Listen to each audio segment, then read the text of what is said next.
Welcome everybody, on our mini-course, about EASA temporary FTL exceptions and management requirements during COVID-19 and recovery phase.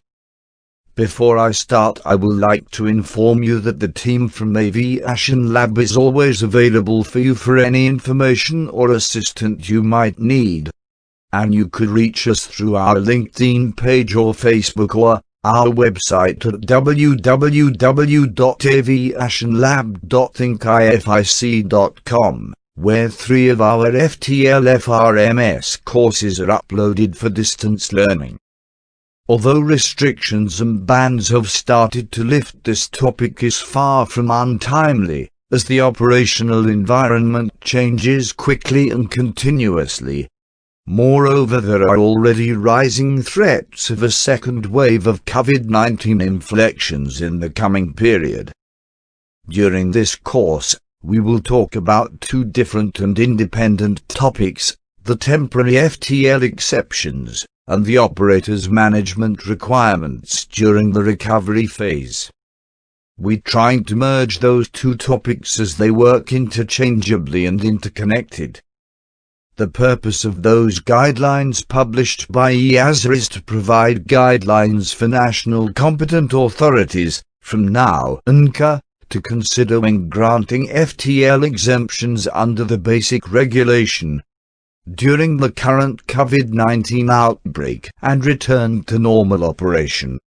To provide guidelines to operators to identify appropriate mitigation measures while developing the risk assessment for an upcoming operation. To provide guidelines for air operators to consider when identifying and addressing the safety threats associated with return to normal operations, from now and to support the operators' management systems in identifying the hazards stemming from and in establishing mitigation to reduce the associated risks to an acceptable level.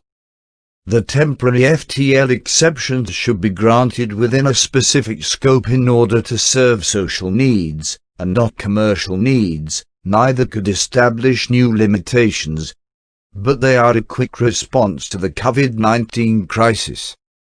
During this unique circumstance, the basic principles of the FRMS model still applying, shared responsibility and operational flexibility without compromise safety are at the core of this procedure.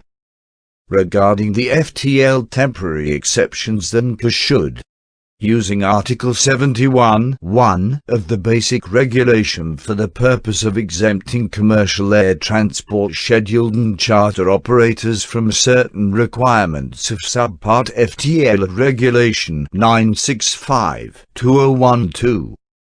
Article 71 of Basic Regulation is about flexible provisions and refers in paragraph 1 that Member States may grant exemptions to any natural or legal person subject to this regulation from the requirements applicable to that person pursuant to Chapter 3, other than the essential requirements laid down in that chapter, or to the delegated or implementing acts adopted on basis of that chapter in the event of urgent unforeseeable circumstances affecting those persons or urgent operational needs of those persons, where all of the following conditions have been met.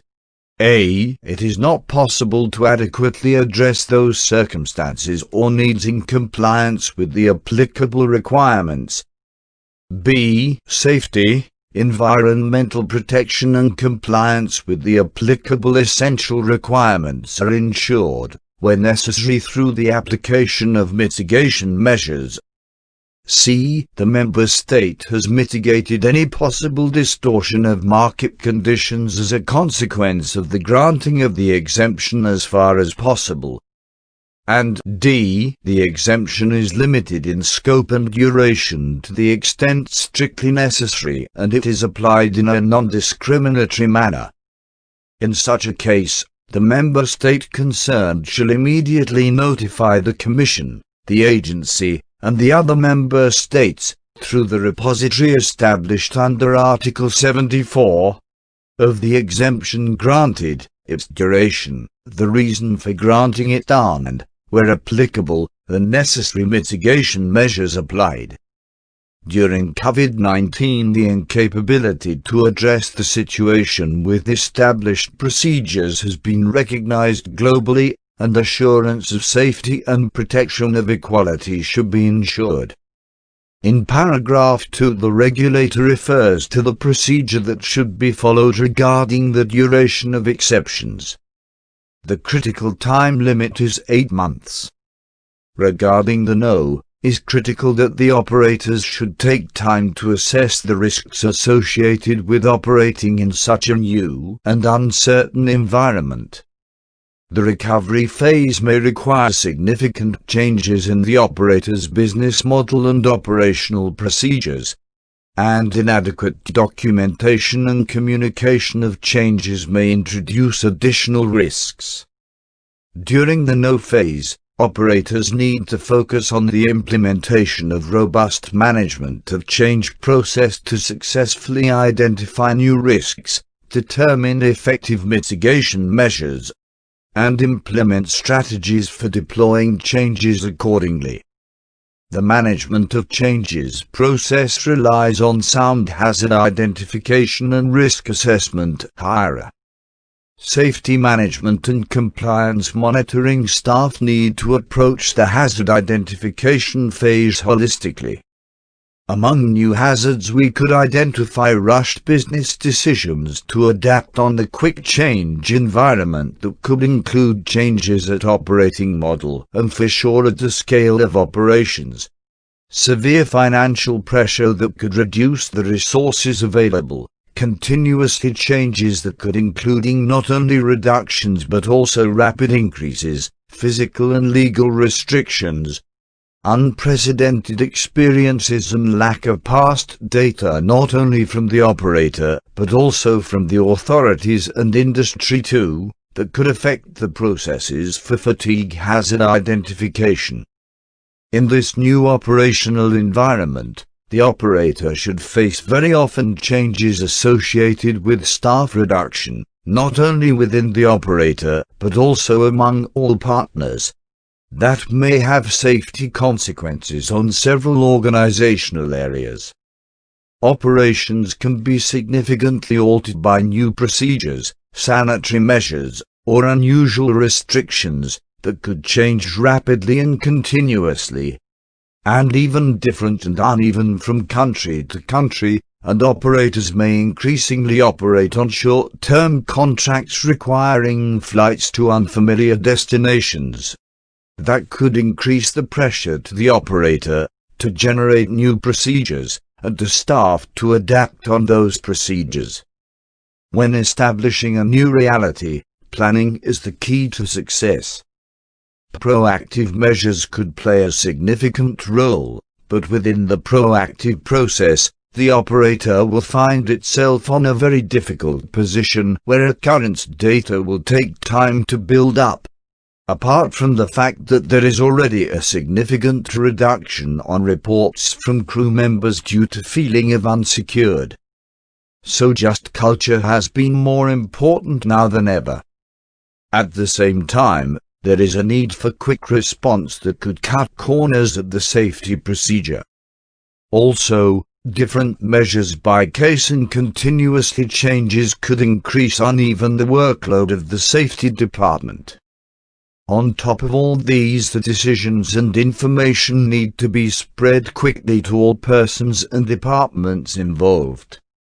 And all these without overlooking the existing hazards that may remain and should be accounted for in the overall hazard identification process, but that should be re-evaluated and filtered appropriately. So in this complicated and unique environment, personal and organizational skills will be challenged, and any previous investment in training and skill development would be paid off. It is critical for the operator to be able to evaluate and prioritize any requirement.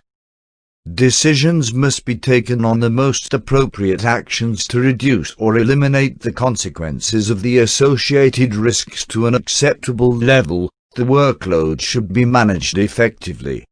human resources should be managed effectively too. Even when are reduced, results should be evaluated, and if needed, procedures should change again to keep safety as the highest priority. There is a need to build confidence to passengers and have them back in the sky with us as soon as possible.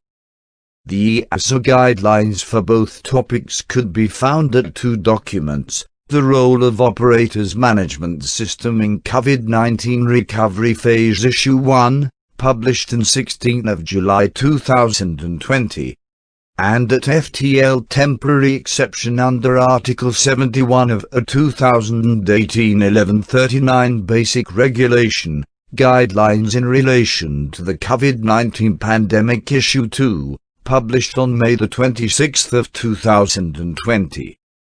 Both are available for download through EASA website.